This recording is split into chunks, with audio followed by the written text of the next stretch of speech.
Comme nous disons que notre magazine est là pour vous former et pour vous informer, cette fois-ci nous allons partir à Minzapijan, là où nous allons entrer en contact avec le président du parti politique On est ensemble RDC, Jean-Luc Kabea Kinza. Bonjour Jean-Luc Kabea Kinza.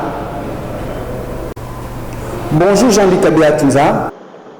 Allô, président Jean-Luc Kabea Kinza, vous m'entendez?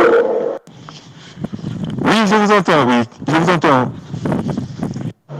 Laissez un peu la voix, vous sortez vraiment trop bas, on vous écoute passer, si vous pouvez laisser la voix, s'il vous plaît, président Jean-Luc Kabea Kinza. Oui, je vous entends, je vous entends. Vous êtes président du parti politique On est ensemble RDC. Vous avez suivi les discours du chef de l'État de la République démocratique du Congo, Félix-Antoine Tshisekedi Tshilombo. Son discours qu'il a présenté devant les deux chambres réunies en congrès, là où il a parlé que l'année électorale 2023 serait une année électorale. Vous, en tant que politique, comment avez-vous apprécié ce que le président de la République a dit, tandis qu'il y a d'autres politiques qui ne croient pas qu'en 2023, il y aura des élections? Quelle est votre réaction quant à ça? Les élections auront bel et bien lieu, qu'il pleuve, qu'il neige, comme l'a confirmé le chef de l'État. 2023 est une année électorale. Bien sûr, ce n'est pas parce que c'est une année électorale qu'on doit oublier les social du Congolais, hein, parce que le social est très important. La CENI avait, à son temps, donné des contraintes pour l'organisation des élections. Je pense que les différentes contraintes ont été levées, et notamment la contrainte financière qui est importante. Vous êtes sans savoir que notre pays est en train de mobiliser des recettes et que le budget de notre pays a fortement augmenté. Et c'est pourquoi nous sommes en mesure de financer les élections prévues en 2023. Bien sûr, l'appui des partenaires étrangers est toujours apprécié, notamment la MONUSCO qui est un partenaire au moment des élections qui nous apporte une contribution importante qui n'est pas négligeable. Donc, en ce qui concerne l'opposition, moi j'inviterai l'opposition à rencontrer les présidents, à rencontrer éventuellement le président de la CENI pour discuter de tous les problèmes électoraux qu'il y a, parce que notre pays doit avancer, notre jeune démocratie doit aller de l'avant. Nous devons bâtir notre pays, nous devons oublier nos querelles parce que la vie, les social congolais n'attend pas. Les jeunes ont besoin de trouver des emplois, nous avons besoin de manger, nous avons besoin de construire notre pays. Nous avons beaucoup à faire dans notre pays, le pays qui est béni par Dieu. Hein? Donc nous devons vraiment aller de l'avant. Donc moi j'invite l'opposition congolaise à retrouver le bon chemin, à s'y mettre autour d'une table et pour trouver la solution avec le président de la République. Oui, président Jean-Luc, est-ce que vous croyez réellement qu'il y aura des élections en 2023? Et comment nous, ensemble, est en train de se préparer pour ce qu'on appelle l'enrôlement des électeurs qui vont commencer dans quelques jours dans la ville-province de Kinshasa, dans quelques heures prévues par la CENI? Sauf imprévu, hein, il y aura des élections en 2023, telles que nous l'avons lu dans le calendrier publié par la CENI. Donc, faisons confiance à la CENI qui a publié ses calendriers et nous espérons que la CENI va respecter son calendrier. Mais bon, c'est vrai que notre pays est un pays à surprise, hein. Mais nous espérons que les élections auront bel et bien lieu parce que nous devons évoluer. Les élections sont importantes. Les élections sont importantes parce que ça fait partie de la démocratie. Donc, la population doit se choisir des dirigeants parce que c'est pas toujours les mêmes personnes qui doivent demeurer éternellement au pouvoir, hein, parce que, vous savez, depuis 2002, depuis la publication de la Constitution de la République, ce sont toujours les mêmes personnes qui sont au pouvoir. Et ces personnes ont été au pouvoir aussi depuis l'époque du maréchal Mobutu. Mais ces personnes, est-ce que travaillent-ils réellement pour l'intérêt de la population? Donc moi, je pense qu'il faut le renouvellement de la classe politique, donc par les changements des acteurs politiques, mais également par des changements de mentalité, parce que nous devons renverser les antivaleurs par les valeurs. C'est très important. Mais de notre côté, nous nous préparons pour 2023. Vous savez, c'est une grâce pour nous d'être membre du parti politique Ensemble RDCI, et nous sommes dans le regroupement politique le progressiste qui est dirigé par l'honorable sénateur Sami Badi Banatita. Donc nous mobilisons déjà nos membres, non seulement nos membres, mais également la population, que nous invitons à aller s'identifier et à aller s'enrôler à partir de ce mois de décembre, plus précisément le 24 décembre. Donc, nous nous organisons, soyez-en sûrs. Jean-Luc Abeyatunza, bonjour. Est-ce que vous m'entendez? Jean-Luc Abeyatunza, bonjour. Je vous entends. Et aussi, le chef de l'État a précisé que le Rwanda est dirigé par un président voyou. Paul Kagame, c'est un président voyou. Vous, en tant que président du parti politique, on est ensemble, parti qui fait partie de plateforme politique, le progressiste du sénateur Sami Badibanga. Quelle réaction avez-vous par rapport à ce que le chef de l'État a dit que le président Paul Kagame, c'est un président voyou? Parce qu'il a répondu aux allégations du président rwandais qui disait que le chef de l'État n'avait pas réussi les élections en 2018. Quelle réaction quant à ce? Le président Paul Kagame n'a pas de leçon à donner à notre président de la République, Félix Antoine Tshisekedi Tshilombo, parce que nous savons que le Rwanda est une démocratie de façade. Le président Kagame est au pouvoir depuis 2000 et en principe, la prochaine élection au Rwanda est prévue pour 2024.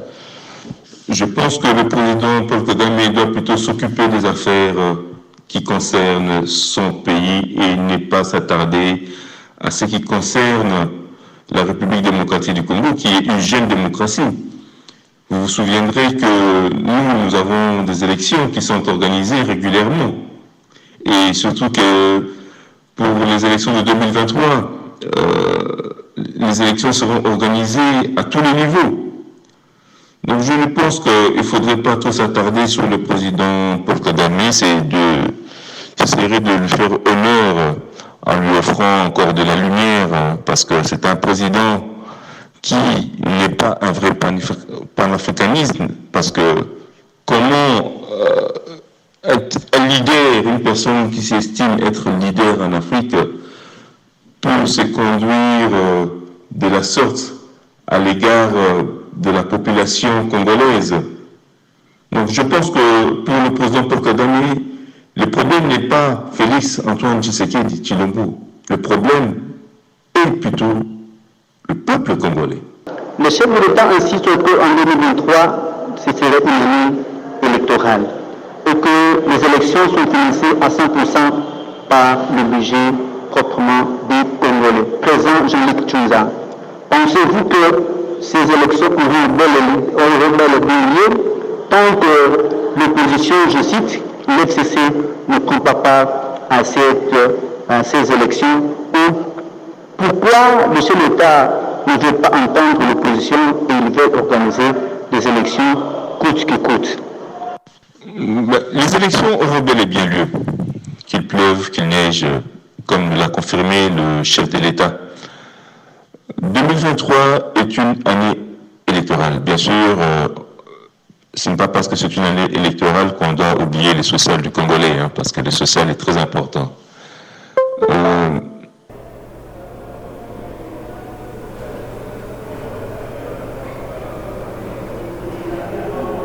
Avant de clore votre intervention, Jean-Luc Abeatunza, vous qui me suivez, vous me suivez là où vous êtes, nous sommes en train de dire que le chef d'État, aujourd'hui nous parlons, est allé aux États-Unis d'Amérique, là où il a reçu l'invitation du président Joe Biden avec les retrouvailles États-Unis d'Amérique-Afrique.